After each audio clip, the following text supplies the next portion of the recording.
Welcome to today's 5-minute Bible study in the book of Deuteronomy. Today we're looking at Deuteronomy chapter 19. Now you remember that we are in a rather long section of the book of Deuteronomy that goes from chapters 12 through 26, in which Moses focuses on different instructions for the Israelites, regulations for how they are to organize their community life once they are in possession of the promised land. We've already looked at several chapters in this section. Now from chapters 19 on, he's going to give a tremendous variety of laws and regulations and instructions covering a whole lot of different topics. And as we read through them, we don't notice, or at least we're hard pressed to see a discernible pattern in how he has given these laws and these regulations. And that's because really in truth there is no discernible pattern. There's not one for us to spot. He's just given a lot of different instructions on a lot of different topics of things they'll need to know once they come into possession of the promised land. Now, chapter 19 specifically deals with some instructions on the court system or the judicial system of the promised land. And so he gives a couple of different ideas for them. The first part of the chapter, he says, one thing you're going to need to do is establish cities of refuge throughout the land of promise. Once you're in the land, you want cities of refuge. That's what he says. Now, when the Lord your God has destroyed the nations whose land he has given you, and when you've driven them out and you've settled in the towns and houses, then set aside for yourselves 3 cities in the land the Lord your God is giving you. Determine the distances involved and divide into 3 parts the land that the Lord your God gives you as an inheritance, so that a person who kills someone may flee for refuge to one of these cities. This is the rule concerning anyone who kills a person and who flees there for safety. Anyone who kills a neighbor unintentionally without malice or forethought.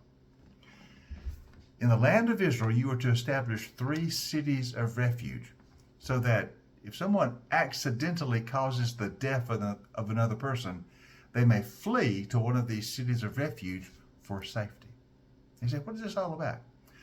Now keep in mind that this is not for someone who commits murder. This is not for someone who deliberately takes another life. Those people are to be taken, they're to be apprehended, they're to be punished accordingly. But if you accidentally cause the death of another person, it's not murder, but it was an accident, an unintentional loss of life. It'd be something similar that if you were in today's terms, you were in a car accident and someone died as a result of the accident. You did not intentionally take their life, but there was an accident.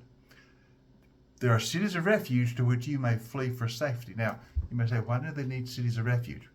Well, in this day and age, in this time, there were avengers of blood. Each clan or each family grouping, someone was responsible for safekeeping the people of that clan or of that family grouping. And if someone's life was lost, this avenger of blood would seek revenge against whoever caused it, even if it was an accident. So to protect you from that avenger of blood, from that blood retribution, cities of refuge were established where if you had accidentally caused the death of another, you could go to one of those cities and you would be protected, you would be safe until the case could be settled out. It would be tried, there would be a court case. And once it was determined that it truly was an accidental killing, then you were free from then on. You did not have to worry about vengeance against you. However, if it was determined that you had deliberately done the killing, then you would be subject to the appropriate punishment. But the cities of refuge were to protect you from blood revenge or blood retribution, which was common in ancient societies. So Israel sets up these cities of refuge. Now, as chapter 19 goes on, there's also some other things about the court system. For instance, verse 15, it says, one witness is not enough to convict anyone who is accused of a crime. A matter must be established by the testimony of 2 or 3 witnesses.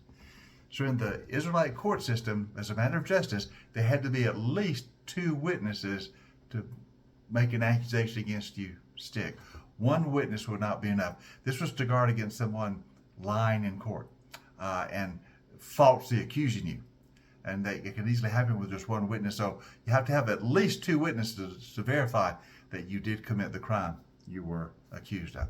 So you can see that Moses is concerned that they have a fair and appropriate judicial system and it be established in the land of Israel. Of course, in our society today, we want an impartial justice system too. We want our courts to be fair and impartial to everyone.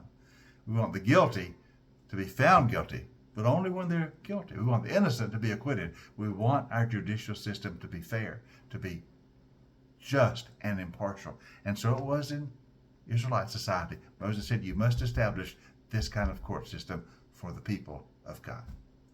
Hope you join us tomorrow as we continue our 5-minute Bible study in the book of Deuteronomy.